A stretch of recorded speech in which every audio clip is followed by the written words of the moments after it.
Le confinement, pour moi, ça a été une manière de me réconcilier un petit peu avec mon corps. Et ça montre que ces peines d'emprisonnement, notamment les courtes peines d'emprisonnement, on pourrait tenter de les réduire un maximum. Et j'ai trouvé ça plus compliqué de travailler en tant que salarié. Les choses avaient de moins en moins de sens. Peu importe maintenant si on fait de la garde à vue, si on a des amendes ou quoi que ce soit, peu importe. À la ZEP, on relaie des témoignages, des histoires, des vécus, mais parfois, on les compile. Bienvenue sur Sample, le podcast qui mélange et superpose les voix des jeunes pour donner à entendre notre société. Moi, c'est Léa, et pour ce dernier épisode autour du confinement, je vous propose de réfléchir à l'après. Quelles traces le confinement aura laissé dans nos vies respectives ?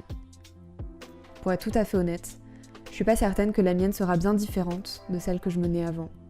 Mais pour d'autres, les chanceux et chanceuses confinés comme moi, ce temps suspendu leur aura permis de réfléchir et même de changer un peu. Sam, Amel, Emeric et Paul nous racontent aujourd'hui leur évolution dans leur rapport à leur corps, leur travail et leurs engagements. Ce que j'ai envie de faire, c'est d'avoir mon bac et après pouvoir partir et vivre ma jeunesse, quoi. Moi, ma pilosité, c'est mon identité. Dans mon quartier, je me suis souvent fait contrôler. Pas forcément féminine, et les obligations féminines, on s'en fout. Merde, laissez-moi faire, je suis grande. La ZEP. Ta bulle d'expression.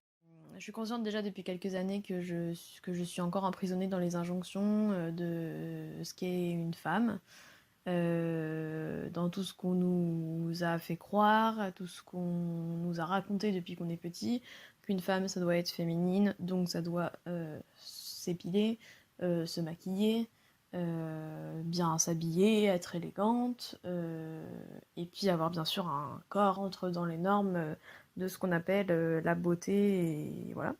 Donc ça fait un bout de temps que j'en suis consciente, mais que je n'arrive pas forcément à passer au-delà.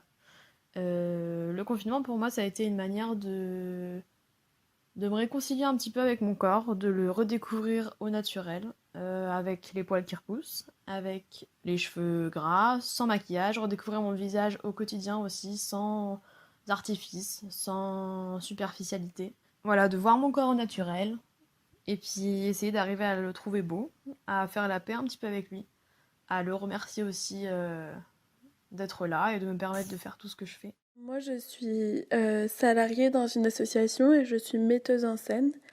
Avant le confinement, j'aimais beaucoup mon travail, même si je le trouvais difficile et très intense.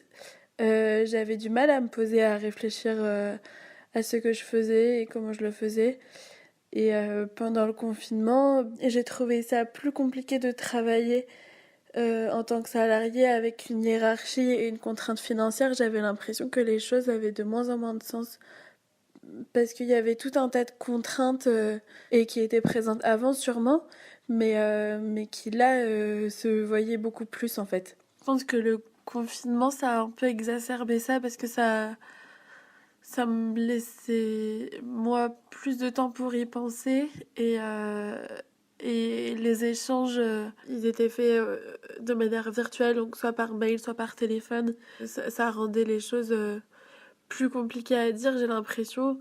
Dans ma hiérarchie, ce qui me pèse, c'est surtout le fait que il y ait toujours un contrôle permanent sur ce que je fais et qu'on me fasse pas vraiment confiance sur ce que j'envisage de faire, sur comment je vois les choses, qu'il y ait systématiquement besoin de preuves. Et il y a aussi, je pense, pas mal de soucis d'ego hyper personnels de la part de la hiérarchie. Pendant 2 mois, cette période d'isolement et de distanciation sociale a été propice à l'introspection. L'occasion de repenser ses valeurs, ses aspirations, son rapport à soi. Mais dehors, la société continue de fonctionner et de dysfonctionner. Pour Paul et Emeric, le confinement leur a donné des envies d'engagement. Étudiant en droit, donc toutes les questions de droit et notamment de droit pénal m'intéressent. Je m'intéressais notamment à l'emprisonnement avant le confinement et surtout à la pertinence des courtes peines, ou plutôt l'absence de pertinence, puisqu'on sait que les courtes peines, donc les peines d'emprisonnement qui sont inférieures à 1 an, d'abord elles sont néfastes puisque elles n'ont pas d'effet de désincitation pour le délinquant. En plus, au contraire, ça peut le faire rencontrer d'autres délinquants plus importants. Et surtout, ça a un côté du coup très désociabilisant.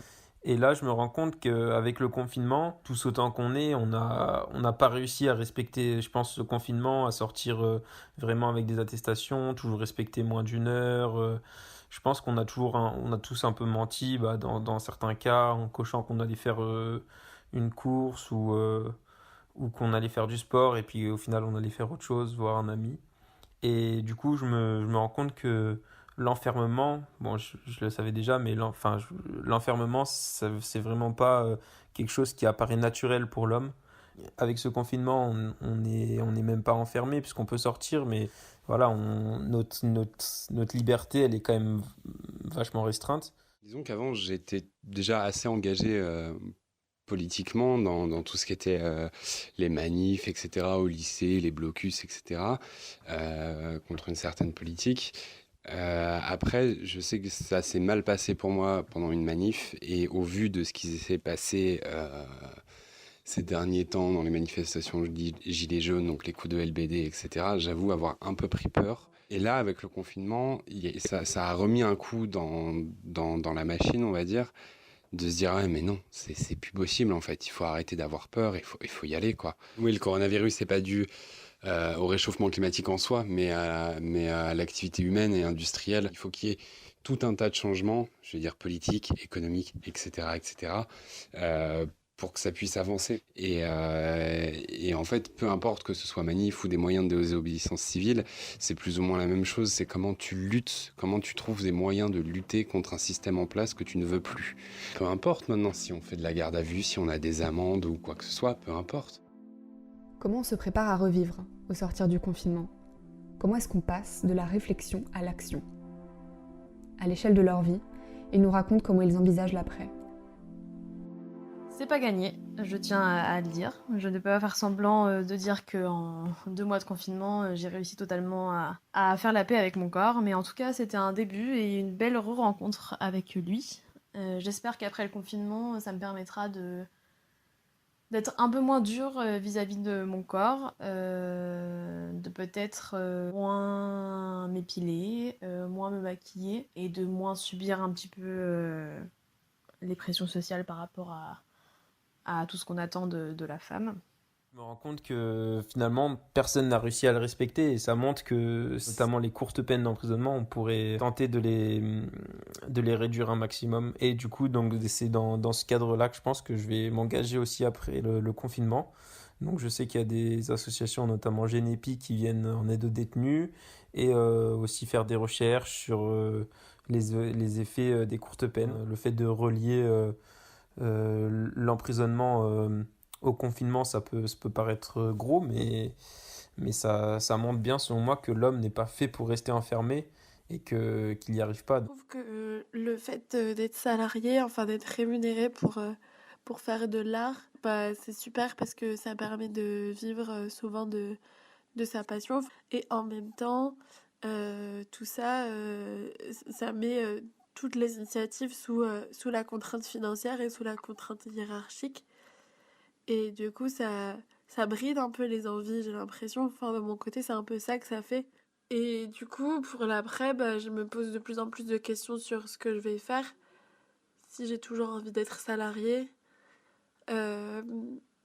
comment j'envisage de gagner ma vie, si ça a du sens de faire de l'art, du théâtre en étant salarié, enfin, avec cette contrainte financière ou pas. À mon avis, il faut que moi je me renseigne, parce qu'une fois de plus, là j'en parle, mais je le fais pas concrètement là tout de suite maintenant. Ça va arriver dans les semaines à venir, je pense, de rencontrer des milieux, que ce soit des milieux associatifs, des milieux de lutte pour savoir comment agir et trouver tous les systèmes d'action. Donc ça peut être le vol dans les supermarchés, les investissements sur des lieux, sites miniers ou ce genre de choses. Et voilà, quoi. Il faut que ça change, quoi. Il faut vraiment, vraiment que ça change. Que le confinement ait été une rupture ou bien une continuité dans nos vies, la crise sanitaire que nous traversons aujourd'hui marquera nos esprits pour toujours. On espère qu'elle laissera derrière elle des envies de changement, pour le meilleur. Merci à Sam, Emeric, Amel et Paul pour leur témoignage. Moi, c'est Léa, et vous avez écouté Sample, le podcast qui mixe la parole des jeunes pour une meilleure écoute de notre époque.